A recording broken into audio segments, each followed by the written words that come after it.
Imagine a king so powerful that he could order wars across 4 continents, and so feared that his name echoed like thunder over entire kingdoms. Now imagine that same king, rotting alive, covered in wounds, consumed by parasites, while his empire watched, horrified, at the spectacle of his own decomposition. It sounds like the plot of a horror movie, doesn't it? But it's a true story. Few people know, but Philip II of Spain, the most powerful ruler of the 16th century, died in such a grotesque way that even his worst enemies shuddered upon hearing the details. How could the man who ruled half the world end up being devoured by his own body? What happened within the gilded halls of the Escorial while the monarch king agonized on sheets soaked in pus, before we reach the fetid bed where Philip II spent his final days? You need to understand who this king was. A man capable of keeping the world kneeling before his throne. He wasn't just the king of Spain. Philip II ruled the first truly global empire in history. His orders echoed from the forests of Peru to the Philippines, which, by the way, were named in his honor. Son of the legendary Charles V, Philip was born surrounded by the aura of absolute power. He was the shield of Catholicism during the Counter-Reformation, a monarch fanatical about his faith, determined to crush any hint of Protestant heresy that dared to challenge Rome. And it was under his command that the Spanish Armada set sail, the giant fleet intended to destroy Elizabeth I's England. The plan was simple: cross the English Channel, depose the Protestant queen, and return the rebellious island to Catholicism. But fate, treacherous as ever, intervened. Furious storms, shipwrecks, outbreaks of disease turned Europe's greatest naval fleet into wreckage scattered across the North Sea.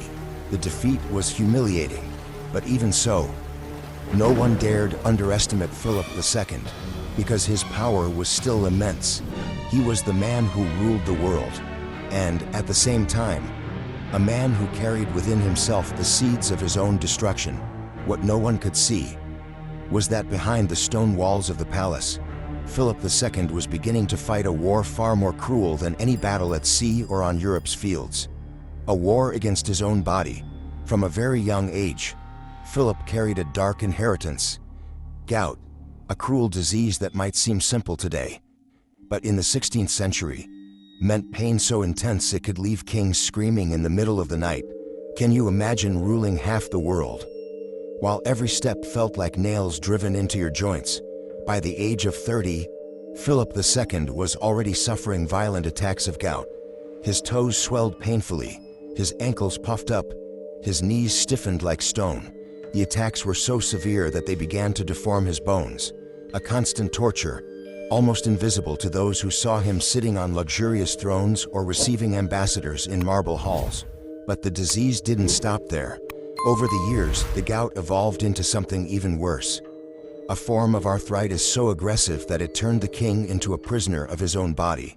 In 1591, Philip II was finally defeated by the pain.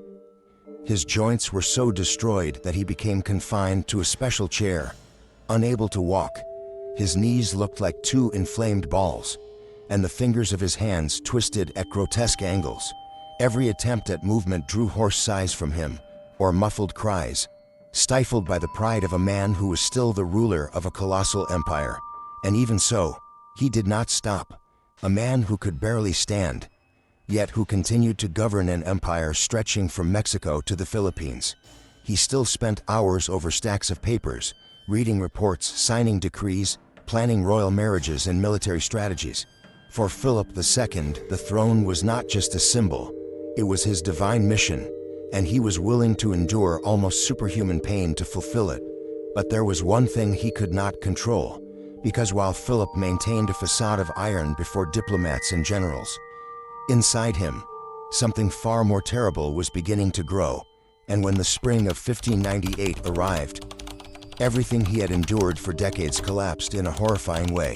At 71 years old, his already fragile health plunged into an abyss. Violent fevers drenched the king in sweat-soaked sheets, while a new enemy appeared in his body. Monstrous, inflamed abscesses that erupted on his knee and hands, bursting, draining pus, healing, only to reappear days later, larger and even more painful. Can you imagine the agony of feeling your flesh split open, close up, and split open again, in a never-ending cycle? The pain was so excruciating that Philip II didn't even have the strength to rise from his bed or move. And then, something even more cruel happened, because it wasn't just the king's body that broke down, it was also his dignity. Philip II had always lived surrounded by rigid rules of etiquette and pomp. In the Spanish court, every step, every gesture, every word of the king followed an almost sacred protocol. He was the representative of God on earth, a man whom no one could touch without permission. But suddenly, Philip II had to be cleaned, washed, fed by hand. He needed servants to remove his excrement, change his sheets, wipe his sweat, and all of this happened under the embarrassed gaze of the court. Men who once knelt as he passed by now had to lay their hands on the most intimate parts of the royal body, something unimaginable for a 16th century monarch. The humiliation was unbearable. The most powerful king in the world was transformed into a vulnerable man, exposed for all to see. But even confined to his bed, whenever he could speak, Philip II continued dictating orders, checking documents, trying to maintain the illusion that he still governed the fate of millions. Yet that spring was only the beginning, because when summer arrived, it was so monstrous that many believed they were witnessing God's punishment falling upon the King of Spain. If you've made it this far and are enjoying this story, consider becoming a member of the channel. Besides supporting our work, you'll also become an exclusive member.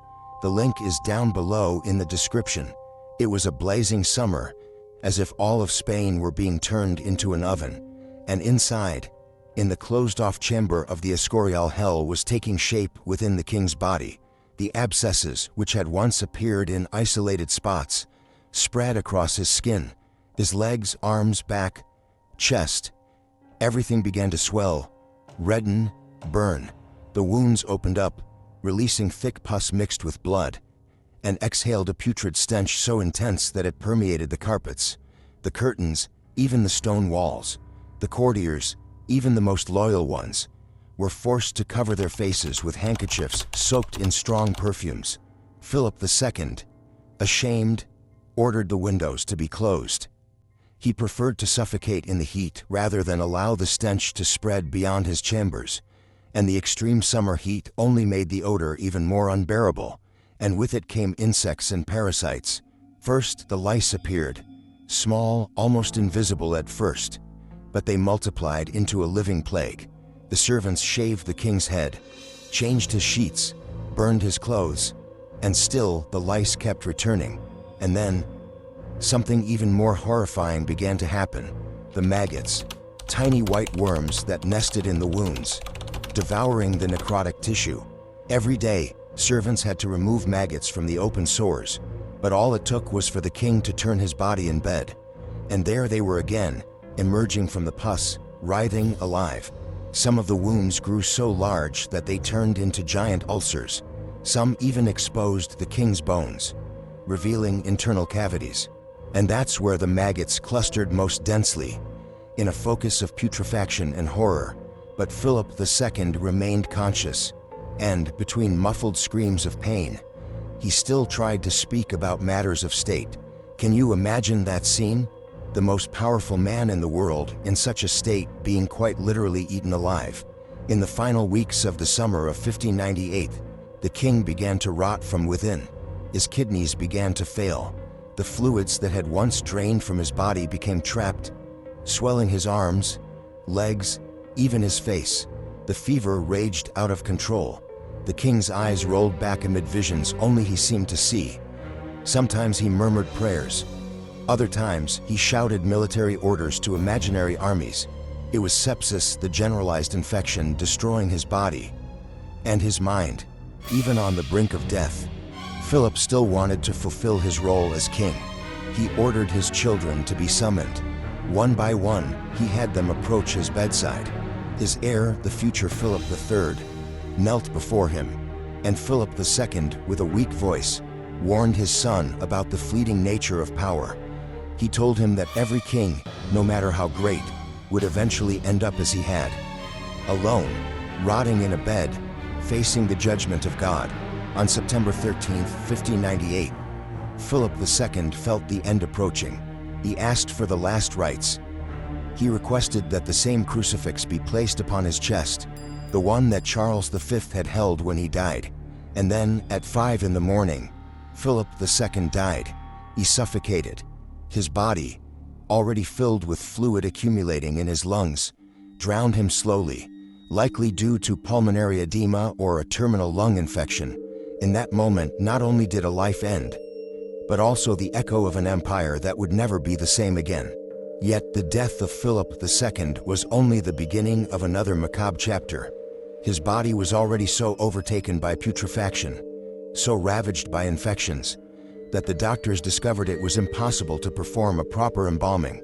The mere attempt to move the corpse, and the flesh literally detached from the bones, like soaked fabric tearing at the touch.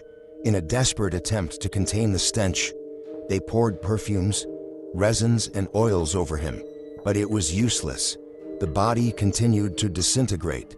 The skin darkened and split open into new wounds, spreading the odor of death even more. The court, which had always thrived on pomp and ceremony, was forced to face a harsh truth.